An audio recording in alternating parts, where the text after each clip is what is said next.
Selamat sore Pak Beni. Siap, sore Mas. Izin minta waktu sedikit Pak Oke. terkait dengan rencana MOU Malaysia. Aspat Taki sangat berkepentingan untuk mendapatkan kepastian.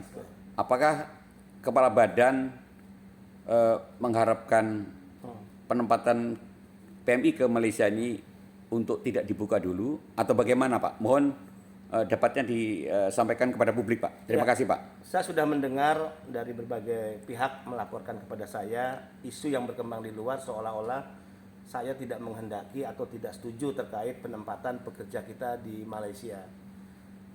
Saya berani menyatakan bahwa pandangan itu 1000% keliru. BP2MI sejak awal mendorong Kemnaker untuk satu, memeriksa kembali MOU di negara-negara penempatan yang statusnya sudah berakhir, terjadi kekosongan hukum.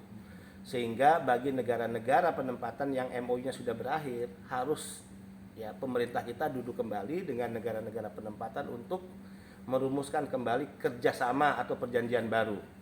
Yang kedua, negara-negara yang MOU-nya masih berlaku, tapi penting harus ada penyesuaian terhadap hal-hal substansi yang dikonstruksikan dalam MOU, penyesuaian atas undang-undang terbaru kita 18/2017. Mungkin saja MOU dulu ya alas hukumnya mengacu kepada Undang-Undang 39/2024. Kemudian kami juga mendorong Kemnaker agar di mana negara-negara yang hingga saat ini belum ada ikatan perjanjian kerja atau penempatan ya untuk pekerja kita, maka dilakukanlah MOU dengan mereka melalui skema-skema yang tentu disiapkan. Nah, khusus Malaysia, MOU Malaysia ini sudah berakhir cukup lama, terjadi kekosongan hukum. Jika tidak ada MOU, ikatan perjanjian kita dengan Malaysia, maka ini memberi peluang penempatan-penempatan secara ilegal. Negara akan disibukkan habis energi hanya untuk menangani penempatan-penempatan ilegal. Nah, kalau kita ingin penempatan ini resmi, legal dilakukan, maka MOU harus segera diselesaikan oleh pemerintah kita dengan pemerintah Malaysia.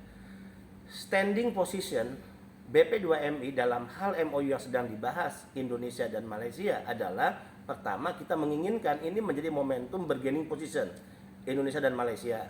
Kita minta kenaikan gaji untuk pekerja kita dinaikkan. Dan yang kedua, kita harus meminta ke Malaysia untuk benar-benar dalam MOU yang akan dirumuskan ini memberikan perlindungan yang sangat kuat kepada para pekerja kita. Di luar itu kita meminta jaminan Malaysia agar tindakan-tindakan yang selama ini sewenang-wenang pada para pekerja kita, di mana para pekerja kita sering mengalami tindakan-tindakan tidak manusiawi, bahkan penghinaan, bahkan mengalami double penalty di detensi-detensi Malaysia ketika mereka akan dikembalikan ke Indonesia, bahkan penghinaan tidak hanya terhadap personal PMI tapi terhadap negara, ini harus dihentikan. Jadi kita ingin memberikan pesan kepada Malaysia bahwa jangan Malaysia berpikir bahwa Indonesia yang butuh Malaysia, Indonesia yang butuh lapangan kerja di Malaysia. Tapi Malaysia juga harus sadar bahwa Malaysia pada posisi butuh para pekerja Indonesia. Jika pandangan Malaysia butuh pekerja Indonesia dan kita butuh lapangan kerja di Malaysia, maka kita akan duduk sama tinggi, kemudian berdiri sama tinggi, duduk sama rendah.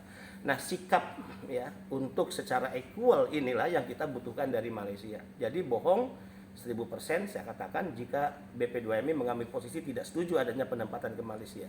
Justru jika MOU segera dilakukan, maka ini bagian dari pencegahan agar tidak terjadi penempatan secara tidak resmi atau ilegal kepada pekerja kita ke Malaysia. Baik Pak, publik mengetahui bahwa MOU ini telah berakhir tahun 2016, namun BP2MI telah tetap memberikan SIP, ya Pak ya, SIP itu tetap diterbitkan oleh BP2MI, kemudian perwakilan RI tetap memberikan endorsement kepada job order.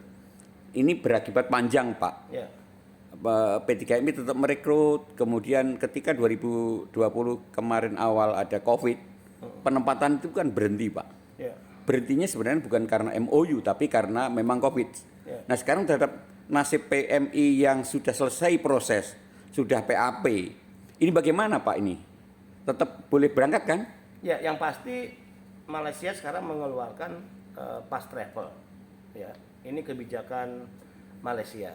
Tapi kita harus waspada dengan kebijakan Malaysia. Tentu jangan sampai kebijakan ini dimanfaatkan oleh mereka yang baru bekerja berangkat secara tidak resmi padahal Malaysia sedang melakukan penutupan.